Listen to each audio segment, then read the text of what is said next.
సాగర్ గారు రియాక్ట్ అవుతుండే. సాగర్ గారు అంటే మొదలు వారు రేజ్ చేసిన ఇష్యూస్ని హ్యాండిల్ చేద్దాం. వారి ఫ్యాక్ట్స్ కరెక్ట్గా లేవని నాకు అనిపిస్తాం. ఇక్కడ ఈరోజు ఫైనాన్స్ మినిస్టర్ గారు చెప్పిందే డైరెక్ట్గా ఫిస్కల్ డెఫిసిట్ ఇస్ 5.1, దాన్ని మేము రీకన్సాలిడేట్ 4.5కి చేస్తాము అని చెప్పారు.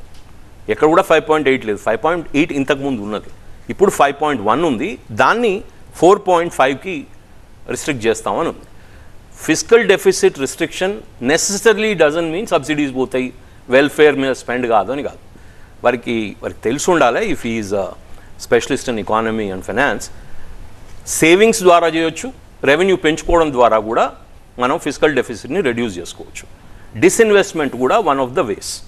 మరి అవన్నీ ఉన్నప్పుడు మీరు ఓన్లీ సెలెక్టివ్గా క్రిటిసైజ్ చేయాలనుకునే ఇంటెన్షన్ ఉంది కాబట్టి మీరు ఫిస్కల్ డెఫిసిట్ వీళ్ళు తక్కువ చేసుకుంటా అంటున్నారు కాబట్టి స్పెండ్ తక్కువ అవుతుంది.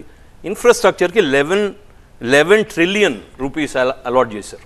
అంటే క్యాపెక్స్కి 11 ట్రిలియన్. నా అది పెరిగినట్ట తగ్గినట్ట క్యాపెక్స్? ఒక్క క్యాపెక్స్కే.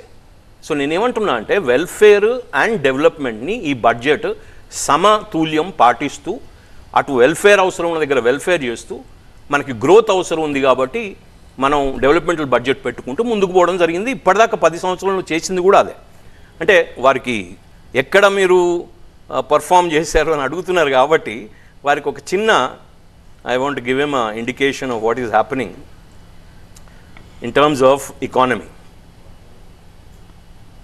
ఓకే, సో ఇప్పుడు రావు గారు ఒక్క నిమిషం మాట్లాడొచ్చా? ఒక్క నిమిషం సార్, మీరు మాట్లాడారు కదా, ఫారెన్ ఎక్స్చేంజ్ విలువలు అంటే రిజర్వ్స్ నిలువలు 285 బిలియన్ 2014లో ఉంటే 603 బిలియన్ ఇప్పుడు ఉన్నాయి 23కి. Corporate debt as of percentage of GDP చూస్తే 2015లో 65% ఉంటే ఇప్పుడు 50%, 15% తగ్గినాయి. అంటే డెట్ తగ్గింది అగేన్స్ట్ జీడిపి. తర్వాత మ్యూచువల్ ఫండ్ ఇన్వెస్ట్మెంట్స్ పెరిగినాయి. ఎందుకు పెరుగుతాయి? డిస్పోజబుల్ ఇన్కమ్ ఉంది కాబట్టి, జాబ్స్ ఉన్నాయి కాబట్టి, people are investing positively in to the market అనుకుందాం. ఫారిన్ డైరెక్ట్ ఇన్వెస్ట్మెంట్ $22 బిలియన్ 2013లో ఉంటే ఇప్పుడు $46 బిలియన్ ఉన్నాయి. మేడం ఈరోజు కూడా వారు చెప్పడం జరిగింది. అది పెరిగి 51 బిలియన్కో 56 బిలియన్కో వచ్చినాయి. కాబట్టి చెప్పుకుంటా పోతే ఏం చేశారు? ఎలక్ట్రిఫికేషన్ ఆఫ్ రైల్వేస్ చూస్తే 4100 కిలోమీటర్స్ ఈరోజు, అంటే 2013లో ఉంటే 28,100 ఈరోజు ఉంది. కార్పొరేట్ ట్యాక్స్ రేట్ చూస్తే 33.9% 2013లో ఉంటే ఇప్పుడు 22% ఉంది, తగ్గింది. ఆర్బీఐ సిపిఐ ఇన్ఫ్లేషన్ 10% ఉంటే 13లో ఈరోజు 4.7 ఉంది. అంటే వీ కుడ్ కంటైన్ ఇన్ఫ్లేషన్. నా డైరెక్ట్ బెనిఫిట్ ట్రాన్స్ఫర్ 0.89 బిలియన్ డైరెక్ట్గా బెనిఫిట్ ట్రాన్స్ఫర్ ఈరోజు $32 బిలియన్ ఉంది.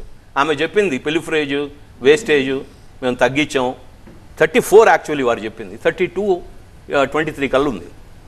సో నేషనల్ హైవేస్ చూస్తే 25,700 కిలోమీటర్స్ ఉంటే అప్పుడు 53,700 కిలోమీటర్స్ మేము పెంచడం జరిగింది అక్కడికి. సో రావు గారికి నేను చెప్పేది ఏంటంటే మనం ఎక్కడి నుంచి చూస్తాం అంటే we don't see the way the world is, we see the world as we are. మనం ఏం చెప్పాలనుకుంటున్నాం ప్రపంచాన్ని ఆ కళ్ళతో చూస్తాం. మరి అంత క్రిటికల్ గా ఇంటరిమ్ బడ్జెట్ మీద చేయడం చాలా ఆశ్చర్యకరంగా.